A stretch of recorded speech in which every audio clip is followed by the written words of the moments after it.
Како што најавивме, следува интервјуто со министерот за надворешни работи Антонија Милошевски.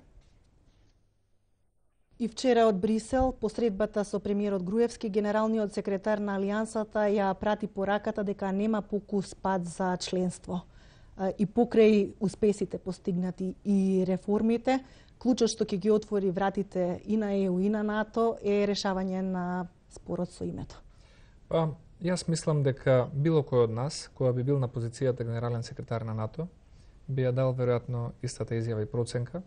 И самите наши пријатели од Северноатланската алијанса и самите сојузници кои многу вложуваат во НАТО, како што го прави тоа Данска, од каде што доаѓа генералниот секретар, знаат дека и на нив и на нас им е незгодно и некомотно од состојбата во која што се најдовме заради злоупотребата од една земја членка и блокадата што ја приредија во Букурешт. НАТО одамна немал така сериозна ситуација во која што се чувствувал нелагодно и Македонија е дел од тој случај. Во однос на нашите позиции и во однос на релацијата со НАТО, ние имаме прашање на припадност и прашање на членство. Македонија го има освоено критериумот на припадност кон оваа Северноатлантска организација и де факто ние сме дел од тој систем. Де јуре се уште го немаме освоено местото на членство заради блокадата од Грција. Ние сакаме продуктивно да се напреваруваме со сите земји членки, особено со соседна Грција. Кои се обврските и кои се начините на кои што една земја која што е членка или која што сака да биде членка може да придонесе кон оваа организација. Со самиот факт што Република Македонија оваа година ќе има двојно повеќе војници во Авганистан отколку што има Република Грција, ние покажуваме дека даваме голем придонес. Истовремено знаеме кој е прашањето на блокадата, заради тоа ја поднесовме тужбата пред Меѓународниот суд во Хаг и во сите околности подготвени сме да го продолжиме диалогот кој што го водиме околу наметнатиот билатерален спор со Грција, но не зависи решението само од Македонија. Се покажа дека позицијата на Република Грција, која е прилично неконструктивна, која што е ригидна и има за цел да блокира, а не да вклучува, дека е тешка за надминување и покрај тоа што сме свесни за оваа тешкотија, ние нема да се откажеме од секоја наредна можност да ги приближиме ставовите или барем она што се однесува до нас, да направиме што е во наша моќ за да понудиме можности за излез од оваа блокада во која што Грција ја донесе целата Северноатлантска алијанса. Како да разговараме, како да преговараме со соговорник кој има цврсти црвени линии од кои не отстапува? Вие во вашата последна изјава за јавноста тоа го оценивте како морален дефицит кај нашиот јужен сосед. Сметам дека во Грција секогаш се напомнуваат тие црвени линии на грчката национална позиција која што е прилично усогласена. Но компромис не се постигнува со црвени линии.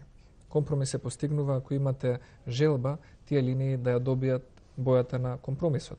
Црвената боја е боја на ригидност, на одбивност и на наметнување на одредени ставови. Во овој момент за Атина мислам дека нема големи трошоци, не ги чини многу надворешно политички и внатрешно политички ова неодговорно однесување и блокадата спрема Македонија. И затоа сметам дека ќе продолжат и во иднина да ја практикуваат таа ригидност и сметам дека нивната вклученост и ангажман во другите надворешно политички прашања на Грција, како што е кипарското прашање и прашањето на територијалните односи со Турција и морската граница, ќе им одзема многу повеќе време и енергија и ќе им бидат дополнителен мотив на одредено друго прашање, како што е нашето, да ги покажуваат мускулите и да наоѓаат одредена компензација за дефокусирање на домашната јавност.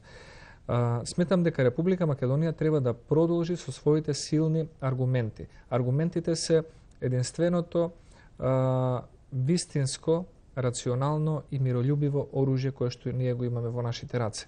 И затоа и покрај сите овие 18 години асиметричен однос според надмоќ, според ресурси, според дипломатија, според диаспора и членство во меѓународни организации, сепак Македонија успеа да освои признавање од 127 земји членки, кои што секоја година се зголемува, наспроти притисоците и заканите кои што Грција ги имаше кон многу од овие земји кои што не признаа подуставното име.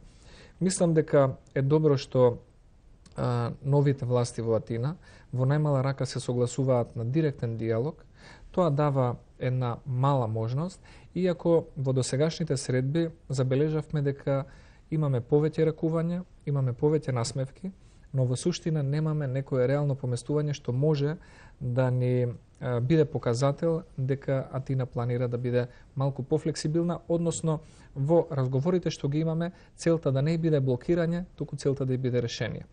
Македонија сака решение врз основа на европските принципи, а тоа се принципот на самоопределување на народите, принципот на свој собствен национален идентитет како македонци и заштита и промоција на истиот, и принципот според кој државите имаат суверено право да одлучуваат за своите обележја како што е името едно од нив.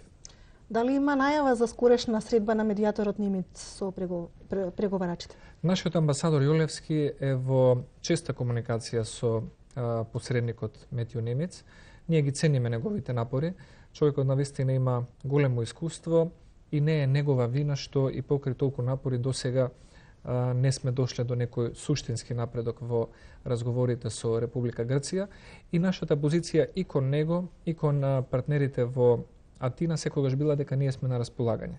Во на момент кога тој ќе процени дека има можност или потреба за нови директни средби на негово ниво или на некое повисоко ниво, ние сме расположени и отворени за комуникација секогаш кога можеме да ги размениме аргументите со спротивната страна. Да, остануваме на темата Грција. Факт е дека Грција се обврза дека нема да не блокира при нашето зачленување во меѓународните организации, но и покрај тоа во два наврати се случи тоа. Следуваше покренување на тужба во Меѓународниот суд на правдата во Хаг. До каде е тој процес? Да, точно е дека Грција се обврзала да не блокира. Грција се обврзала да го почитува и да ги почитува и буџетските принципи на еврозоната, но на тоа што се обврзала не го почитувала. И денес во Грција имаме буџетски дефицит од 13%, кој останатите европски даночни обврзници треба да го платят со свој пари.